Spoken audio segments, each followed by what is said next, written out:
আমি তখন MA পাশ করে সদ্য চাকরি পেয়েছি। একটা বিয়েবাড়িতে ওর সাথে আমার আলাপ হয়েছিল। প্রথম সাক্ষাতেই আমি ওর প্রেমে পড়ে যাই। এমন সুন্দরী আর আকর্ষণীয় মেয়ে আমি জীবনে আর দুটো দেখিনি। একটু ভারী গড়ন, যা পুরুষদের প্রচণ্ড পরিমাণে আকর্ষণ করে। ও কলেজ পাশ করতেই ওকে বিয়ে করি। হয়তো আরও 2 বছর আমি অপেক্ষা করতে পারতাম, কিন্তু শ্রীপর্ণার রূপ না চাইতেও প্রচুর অবাঞ্ছিত প্রণয়ী জোগাড় করে দিয়েছিল। তাদের মধ্যে 2-3টে বেশ ক্ষমতাশালী প্রেমিক। ফলে আমি আর কোনো ঝুঁকি নিতে পারিনি। বিয়ের আগে আমাকে আমার কয়েকজন বন্ধু অবশ্য শ্রীপর্ণাকে বিয়ে করতে বারণ করেছিল। কারণ হিসেবে জানিয়েছিল যে শ্রীপর্ণা মোটেই ভালো মেয়ে না। আমার পিঠপিছে নানা ছেলের সাথে ওর নাকি সম্পর্ক আছে। আমি নাকি বোকা আর প্রেমে অন্ধ, তাই কিছু বুঝতে পারি না। ওকে সন্দেহ করি না। আমি বন্ধুদের সব কথা হেসে উড়িয়ে দিয়েছিলাম। এটা সত্যি যে শ্রীপর্ণার অনেক ছেলে বন্ধু আছে, কিন্তু কোয়েট কলেজে কোনো মেয়ের না থাকে। ওর ছেলে বন্ধুদের সবাইকে আমি না চিনলেও 4-5 জনকে আমি চিনতাম। আমার মনে হয়নি তারা খুব খারাপ পরিবারের ছেলে। হয়তো একটু বেশি বাচালো, কিন্তু উঠতি বয়সে সবাই অমন বাচাল থাকে।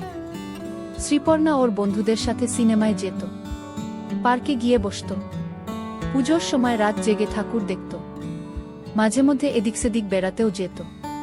কিন্তু সেই দলে অন্যান্য মেয়েরাও থাকত। আর সবথেকে বড় কথা, যখনই কোথাও যেত শ্রীপর্ণা আমাকে জানিয়ে যেত, এমনকি আমার অনুমতিও নিত।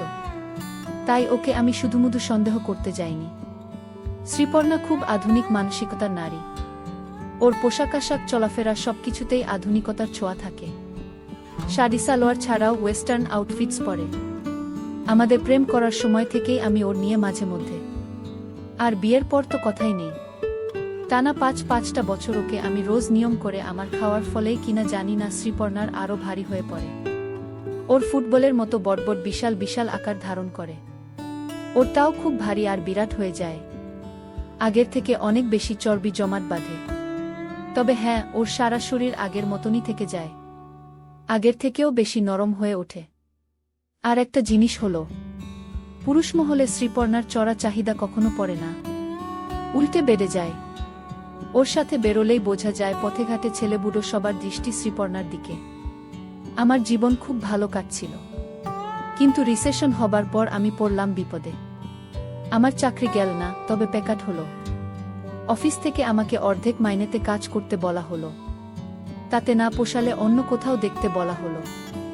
আমি প্রথম 1-2 মাস অন্য জায়গায় কাজ জোটানোর চেষ্টা করলাম, কিন্তু ভাগ্য বিরূপ থাকলে যা হয় জুটল না। শেষমেশ অর্ধেক মাইনেতেই কাজ করতে রাজি হয়ে গেলাম। এতে হলো কি, সংসারে টানাটানি পড়ে গেল। শ্রীপর্ণা চিরকাল একটু মুক্তহস্ত, পয়সায় টান পড়তে পুরো ক্ষেপে উঠল। আমাকে জানালো এত কম টাকায় সংসার চালানো সম্ভব নয়, তাই ও চাকরি করতে চায়।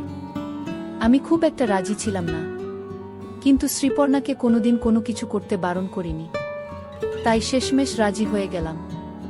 শ্রীপর্ণার ভাগ্য কিন্তু আমার মতো অত খারাপ ছিল না।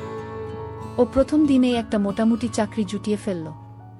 5 স্টার হোটেলে রিসেপশনিস্ট, ইভিনিং শিফটে কাজ, দুপুর 3টে থেকে রাত 12টা পর্যন্ত ডিউটি।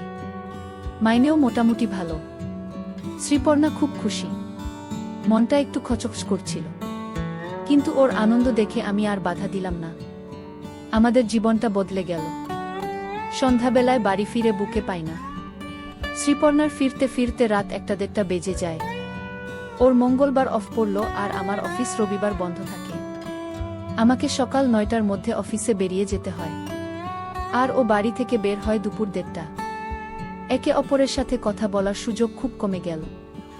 2 সপ্তাহ পরে আমি একবার ওকে চাকরি ছাড়ার জন্য বললাম, কিন্তু ও প্রায় খেকিয়ে উঠল। আমাকে জানিয়ে দিল আমার মাইনে এত কমে গেছে যে সেই টাকায় সংসার চালানো যায় না। তাই বাড়তি 2 পয়সা রোজগার করার জন্য ও সারা সন্ধে খেটে মরছে, শুধু যাতে আমাদের সংসারটা সচ্ছল থাকে। এখন আমি যদি ওকে সমর্থন না করে বাধা দিই, তাহলে ওকে অভাবের তাড়নায় পাগল হয়ে যেতে হয়। আমি আর কথা বাড়ালাম না, চুপ করে ওর সমস্ত কথা মেনে নিলাম। এইভাবে 1 মাস কাটল। তারপর এক শনিবার রাতে আমার মোবাইলে শ্রীপর্ণা SMS করল যে সেদিন ওর ফিরতে একটু বেশি রাত হবে। ওর OT আছে। আমি যেন ওর জন্য অপেক্ষা না করে খেয়ে দিয়ে শুয়ে পড়ি। আমি ওকে কল করে কেন ওটি করতে হবে জানবো তারও উপায় নেই। হোটেলে ওদের মোবাইল অফ করে রাতে হয়। আমি আর কি করব? ডিনার সেরে বিছানায় গিয়ে শুলাম, কিন্তু ঘুম এলো না। বাড়ির বউ বাড়ি না ফিরে এলে কার চোখেই বা ঘুম আসে? সেদিন ঘড়ি যেন একটু বেশি আসতে চলছিল, সময় যেন কাটছিলই না। রাত 2টো গেল, 2:30 গেল, এবং শেষমেশ যখন 3টে পেরোলো, তখন আমি শ্রীপর্ণাকে মোবাইলে ধরার চেষ্টা করলাম, কিন্তু সুইচ অফ পেলাম। বুঝলাম তখনও ওকে ডিউটি করতে হচ্ছে। আমি বিছানায় শুয়ে ছটফট করতে লাগলাম, আর ঘন ঘন ওর মোবাইলে চেষ্টা করতে লাগলাম। অবশেষে 4টের সময় ওর মোবাইলের রিং বাজল, কিন্তু ও তুলল না। আমি আবার চেষ্টা করলাম, রিং বাজল, কিন্তু আবার ও তুলল না। আমি আরও 10-12 বার চেষ্টা করলাম, প্রতিবারই রিং বাজল, কিন্তু ও তুলল না। আমার টেনশন আরও বেড়ে গেল। কি করব ভাবছি, এমন সময় আমার মোবাইলে ওর মেসেজ এলো। ওর ডিউটি এইমাত্র শেষ হয়েছে, ও ঘন্টা খানেকের মধ্যে বাড়ি ফিরছে। শ্রীপর্ণার মেসেজ পেয়ে আমি একটু নিশ্চিন্ত হলাম। চাতক পাখির মতো ওর অপেক্ষায় সারা ঘরময় পায়চারি করতে লাগলাম। অবশেষে ভোর 5:30 নাগাদ ও বাড়ি ফিরল। আমি তাড়াতাড়ি গিয়ে দরজা খুললাম। শ্রীপর্ণা দেখেই আমার মনটা ছ্যাদ করে উঠল। পোশাক এলোমেলো হয়ে গেছে, পিনআপ খুলে গিয়ে মাটিতে লুটোচ্ছে। শায়ের কাছে 3 জায়গা শাড়িটা খুলে গেছে, ঠিকমতো আটকানো নেই। প্রথম 2টো হুক খোলা। চোখের আইলাইনার থেকে মাস্কারা নষ্ট হয়ে গেছে, মুখে ক্লান্তির ছাপ। আমি দরজা খুলতেই আমার দিকে তাকিয়ে হাসল। ওর মুখ থেকে মদের গন্ধ পেলাম। ন্যাকা সুরে আমাকে বলল, আমি খুব টায়ার্ড, অফিসে যাবার সময় আমাকে আজ আর ডেকো না। আমি গম্ভীর মুখে বললাম, আজ রবিবার, আমার আজ ছুটি। শুনে ও বাচ্চা মেয়ের মতো খিলখিল করে হেসে উঠল। ওহ সরি, আমি না ভুলেই গেছিলাম। সরো তো এবার। কি দরজা আটকে রয়েছ? আমার খুব ঘুম পাচ্ছে, আমি শুতে যাই। আমি সরে দাঁড়াতে ও টলতে টলতে ঢুকে সোজা বেডরুমে চলে গেল। আমি দরজা বন্ধ করে ফিরে এসে দেখি ও জামাকাপড় না ছেড়েই শুয়ে পড়েছে। আমি ওকে পোশাক ছাড়ার জন্য ডাকলাম, কিন্তু ও এর মধ্যেই ঘুমিয়ে পড়েছে আর সাড়া দিল না। আমি চুপচাপ ওর পাশে গিয়ে শুয়ে পড়লাম, আর ঘুম এলো না। উঠে পড়লাম। সারা সকাল আমি মনে চাপা অস্বস্তি নিয়ে কাটালাম। শ্রীপর্ণা বেলা 12:30 নাগাদ ঘুম থেকে উঠল। আমি ওকে কিছু প্রশ্ন করার আগেই ও জানালো যে গতকাল ওদের হোটেলে একটা পার্টি ছিল। পার্টি অনেক রাত পর্যন্ত চলেছিল, তাই ওকে ওভারটাইম করতে হয়েছে। এরকম পার্টি মাঝে মধ্যে হয়, তখন সব স্টাফেদেরই ওটি করতে হয়। আমি জিজ্ঞাসা করলাম যে ওকে মদ খেয়েছিল কেন। উত্তরে ও আমাকে ওল্ড ফ্যাশন বলে ঠাট্টা করল, আর বলল এসব পার্টিতে মদ খুব সাধারণ ব্যাপার, এবং গেস্টদের মন রাখতে স্টাফেদেরও একটু আধটু মদ খেতে হয়। আমি যখন ওর পোশাক নিয়ে প্রশ্ন তুললাম, তখন ও ক্ষেপে গেল। বলল যে আমি খুব সংকীর্ণ মনের মানুষ। সারা রাত পার্টিতে খেটে খেটে ওর ড্রেস নষ্ট হয়ে গিয়েছিল, কিন্তু আমি তো সেসব বুঝতে চাইব না। আমার ধান্দা শুধু বুকে সন্দেহের চোখে দেখা। শ্রীপর্ণার মুখঝামটা খেয়ে আমি চুপ করে গেলাম। তারপর ও দুপুর 2টো নাগাদ ডিউটিতে চলে গেল। এভাবে আরও 2টো মাস কাটল। আমি সকালবেলায় অফিস চলে যাই আর শ্রীপর্ণা দুপুরে বেরো। আমি সন্ধে নাগাদ বাড়ি ফিরে আসি, আর শ্রীপর্ণার ফিরতে ফিরতে রাত 2টো হয়। ওদের হোটেলে যখন পার্টি থাকে, তখন ও ফিরতে আরও দেরি করে। ভোর 5টা-6টা বেজে যায়। প্রতিবারই ও মদ খেয়ে ফেরে, মাঝে মধ্যেই মাত্রা বেশি হয়ে যায়। ফেরার সময় ওর পোশাক আশাকও ঠিক থাকে না। কিছুদিন যাবত ওর ড্রেসিং সেন্সেও পরিবর্তন এসেছে। আজকাল ও বেশ খানিকটা খোলামেলা জামাকাপড় পরে হোটেলে যায়, মাঝে সাঝেই ছোট ছোট দেখানো ওয়েস্টার্ন আউটফিটস পরে। আমি কিছু বলতে গেলে আমাকে সেকেলে বলে দাবদে চুপ করিয়ে দেয়া। আমি আর কি করব? বইয়ের মুখঝামটা খেয়ে চুপ করে যাই। পাড়া প্রতিবেশীতে নানা লোকে নানা কথা বলে, কিছু কানে আসে, কিন্তু কিছু করার নেই। বুকে কিছু বলতে পারি না। বাধা দিতে গেলে প্রচণ্ড ঝগড়া হয়, আর আমি খুব একটা ভালো ঝগড়া করতে পারি না। তাই সবকিছু মেনে নিই। বুঝতে পারি ভুল করছি, কিন্তু কিছু করে উঠতে পারি না। মাঝে মাঝে নিজেকে ভীষণ অসহায় মনে হয়। এভাবেই চলছিল। একদিন শ্রীপর্ণা আমাকে বলল যে ওদের হোটেল সেই মাসে খুব ভালো ব্যবসা করেছে বলে স্টাফেদের পার্টি দিচ্ছে। স্টাফেদের বর আর বুয়েরাও নিমন্ত্রিত। আমি যদি চাই তাহলে পার্টি অ্যাটেন্ড করতে পারি। রবিবারে পার্টি। শ্রীপর্ণা আগেই দুপুরে হোটেলে ডিউটি দিতে চলে যাবে। আমাকে পরে সন্ধ্যা 9টা নাগাদ যেতে হবে। আমার খুব একটা ইচ্ছা ছিল না, তাও পার্টিতে যেতে রাজি হয়ে গেলাম। কথামতো রবিবার শ্রীপর্ণা সেজেগুজে দুপুর 2টোর সময় হোটেলে বেরিয়ে গেল। স্টাফেদের পার্টি, তাই অন্যদিনের থেকে একটু অন্য ধরনের সাজল। একটা পাতলা ছোট মিনি স্কার্ট পরল। পাতলা কাপড় দিয়ে ওর বোঝা যাচ্ছিল। মুখে ভালো করে মেকআপ ঘষল। পায়ে হাই হিলস পরল। ওর ভারী ছোট্ট খোলামেলা পোশাকটা দিয়ে বেরিয়ে আসতে লাগল।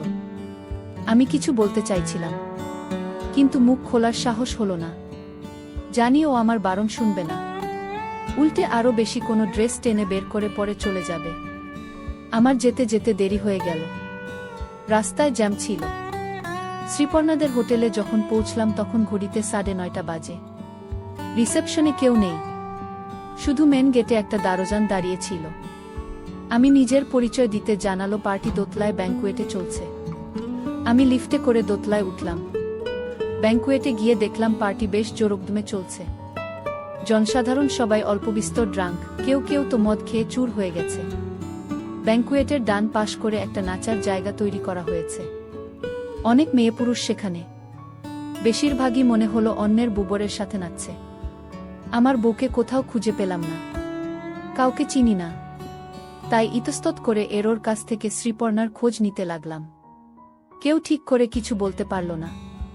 শুধু এক মদ খেয়ে চুর মেয়ে বলল, দেখুন ও হয়তোবা হোটেলের কোন ঘরে গিয়ে কাকে দিয়ে। মেয়েটার কথা শুনে আমি হকচকিয়ে গেলাম। মনটাও ধরাস করে উঠল। যত রাজ্যের কুচিন্তা মনের ভিতর এসে বাসা বাঁধল। আমি আর দেরি না করে আরো ভালো করে বউয়ের খবর নিতে শুরু করলাম। কিন্তু আর কেউ কিছু বলতে পারল না।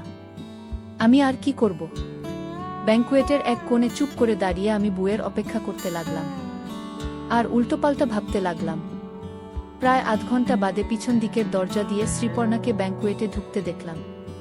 ওর ঠিক পিছন পিছন একটা মাঝবয়সী লোক ঢুকলেন। লোকটার মুখে চওড়া হাসি, যেন দিগ্বিজয় করে এসেছেন। ঢুকেই শ্রীপর্ণা সোজা বারের দিকে এগিয়ে গেল। আমিও বারের দিকে পা বাড়ালাম।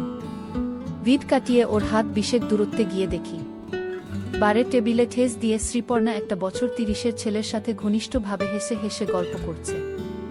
ছেলেটার একটা হাত শ্রীপর্ণা কিছু বলছে না, উল্টে উপভোগ করছে। দুজনের হাতেই মদের গ্লাস। আমি সোজা গিয়ে শ্রীপর্ণার সামনে দাঁড়ালাম। আমাকে দেখে শ্রীপর্ণা হাসল। ওর মুখ থেকে ভকভক করে মদের গন্ধ বেরোল। এই যে তুমি এসে গেছো, আলাপ করিয়ে দিই। এ হলো আমার কলিগ বিজয়, আর এটা আমার হাসব্যান্ড। বিজয় আমাকে হাই জানালো। আমি উত্তর দিলাম না। জানো বিজয়টা না খুব পাজি, খালি অসভ্যতা করে। সুযোগ পেলেই হাত দেয়। তুমি একটু ওকে বকে দাও তো। শ্রীপর্ণা, তুমি এত শুধু আমি কেন যে কেউ তোমার হাত দিতে চাইবে? যা, কি যে বলো। আমি আবার কোথায় আগুন? কি বলছো কি শ্রীপর্ণা? তোমার মতো মেয়ে আমি দুটি দেখিনি। তোমার দোকানপাট দেখলে মাথা খারাপ হয়ে যায়। দেখছো ছেলের মুখের ভাষা দেখছো। পাজি, অসভ্য। আমার বরের সামনে আমার সাথে ফ্লার্ট করতে তোমার লজ্জা করে না? এই তুমি ওকে আচ্ছা করে বকে দাও তো গু। সরি দাদা, দোষ নেবেন না। শ্রীপর্ণাকে দেখলে সত্যি সামলানো যায় না। এই দেখুন আপনার আগুন বউয়ের সাথে কথা বলতে বলতে আমার কেমন ফুলে উঠেছে বলে বিজয় তার উপর ফুলে ওঠার দিকে ইশারা করল। ছোট লোক, খালি আমার দেখা, কিন্তু নিজেরটা তো কোনোদিন দেখালে না। স্বার্থপর বলে শ্রীপর্ণা বিজয়ের উপর হাত রাখল। এখানেই দেখবে নাকি আলাদা নিরিবিলিতে যাবে? চলো। ওদের দুজনের সাহস দেখে আমি একেবারে হতবাক হয়ে গেলাম। আমার সামনে এমন ভাবে কথা বলছে যেন আমার কোনো অস্তিত্বই নেই। শ্রীপর্ণা বিজয়ের কাঁধে হাত রাখল আর বিজয় সঙ্গে সঙ্গে ওর এক হাত দিয়ে অল্প টলতে টলতে শ্রীপর্ণা বিজয়ের সাথে বার ছেড়ে বেরিয়ে গেল। আমি ওখানে বোকার মতো দাঁড়িয়ে রইলাম। নির্বাক হয়ে দেখলাম আমার বউ আমাকে ফেলে একটা পরপুরুষের সাথে আমার চোখের সামনে দিয়ে চলে গেল। কি যে করব কিছুই বুঝতে পারলাম না। আমার মাথা কাজ করছিল না। কতক্ষণ ওভাবে দাঁড়িয়েছিলাম জানি না। যখন বুঝতে পারলাম কি ঘটতে চলেছে, তখন আর দাঁড়িয়ে সময় নষ্ট করলাম না। বার থেকে বেরিয়ে সোজা ওরা যে পথে গিয়েছিল সেই পথে পা বাড়ালাম। পিছনের দরজা দিয়ে, যেটা দিয়ে শ্রীপর্ণা ঢুকেছিল, সেটা দিয়ে ব্যাংকুয়েট থেকে বেরোলাম। কিন্তু বেশি দূর অগ্রসর হতে পারলাম না। হোটেলের কোনো কিছু চিনি না। কোথায় যাব? কিছুক্ষণ ধরে এদিক সেদিক খোঁজাখুঁজি করে কোথাও কাউকে না পেয়ে হতদম হয়ে আবার ব্যাংকুয়েটেই ফিরে এলাম। ব্যাংকুয়েটের বারে গিয়ে দাঁড়ালাম। আমি ড্রিঙ্ক করি না। অন্ধকারে এক কোণে চুপ করে দাঁড়িয়ে থাকলাম। প্রায় 1 ঘন্টা দাঁড়ানোর পর আবার শ্রীপর্ণাকে দেখলাম। পিছনের দরজাটা দিয়ে ঢুকল। ওরা বারের দিকেই এগিয়ে আসলো। বারে এসে আমার ঠিক বিপরীত কোণে গিয়ে দাঁড়ালো। বারের হালকা আলো দেখতে পেলাম শ্রীপর্ণার ড্রেস ইতিমধ্যেই ভালো রকম নষ্ট হয়ে গেছে। শুধু বোতাম নয়, হঠাৎ লক্ষ্য করলাম শ্রীপর্ণার পরা পকেট থেকে ঝুলছে। বুকে এমন অবস্থায় দেখে আমি একদম হতভম্ব হয়ে গেলাম। আমার গা হাত পা কাঁপতে লাগলো। ওরা বেশ জোরে জোরে কথা বলছিল। কিছু আমার কানে ভেসে এলো, তোমার বরকে কোথাও দেখতে পাচ্ছি না। কে জানে কোথায় পড়ে আছে। তোমার বর তোমাকে কিছু বলে না? বললেই বা শুনছেটা কে? কিছু মাইন্ড করে না? করলে করবে, আমি কেয়ার করি না। এমনিতেও ও একটা মেরুদণ্ডহীন লোক। আমি বেশি পাত্তা দিই না।